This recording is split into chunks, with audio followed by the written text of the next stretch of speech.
You see a snake in your yard, and every instinct you have screams for a shovel. Don't. Killing that snake might be one of the costliest mistakes you ever make, not just for your garden, but for your own safety. Here's what actually happens when you do.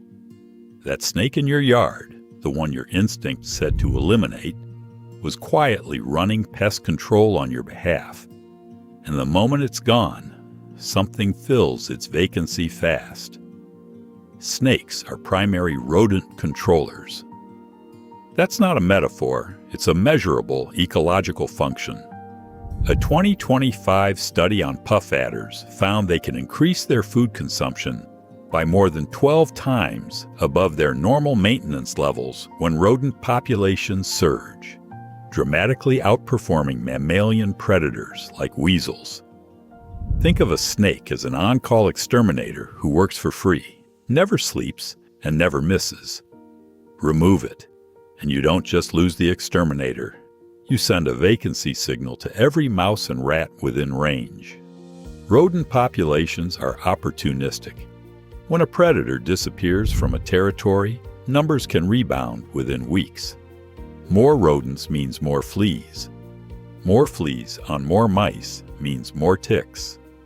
And here's where this stops being abstract and starts being about your backyard specifically. Researchers modeling timber rattlesnake behavior found that a single snake population removed between 2,500 and 4,500 ticks from each study site every year, just through normal feeding on small mammals. Fewer snakes, more ticks on more rodents, more ticks questing for a host. That host is often you, your kids, or your dog walking through the same grass where you just killed the snake.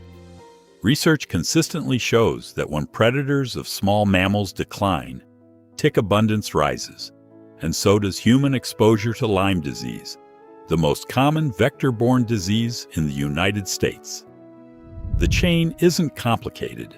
One dead snake, more mice, more ticks, more disease risk landing on your own family.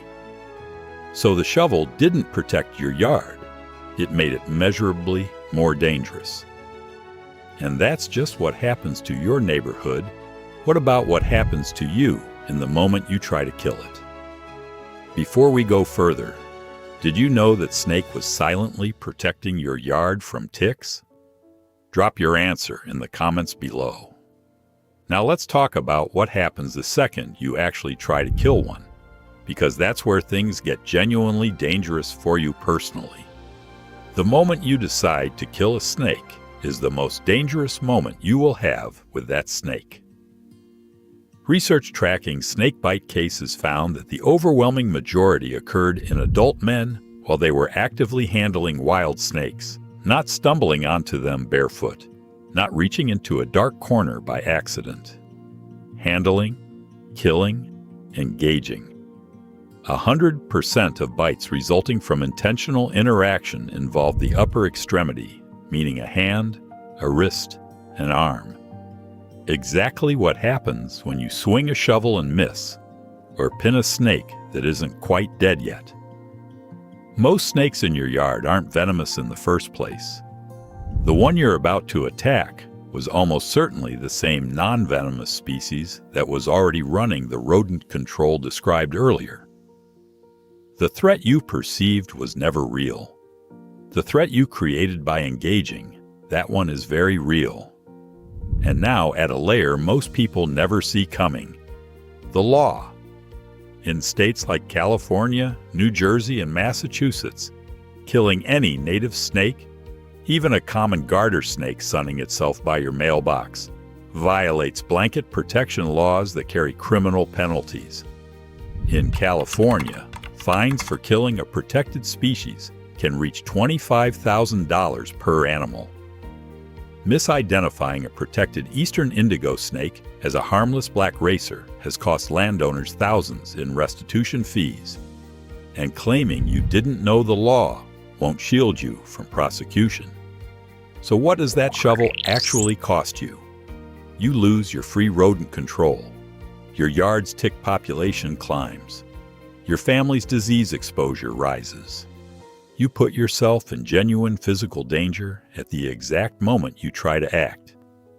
And depending on where you live, you may hand yourself a criminal fine for the privilege. The snake was never the threat. The decision to engage was. Walk away, and you keep the exterminator, the tick control, your unbitten hands, and your clean record. The shovel was never the smart move. Leaving it in the shed always was. Subscribe for more of what nature is actually doing for you, and watch the next video on screen.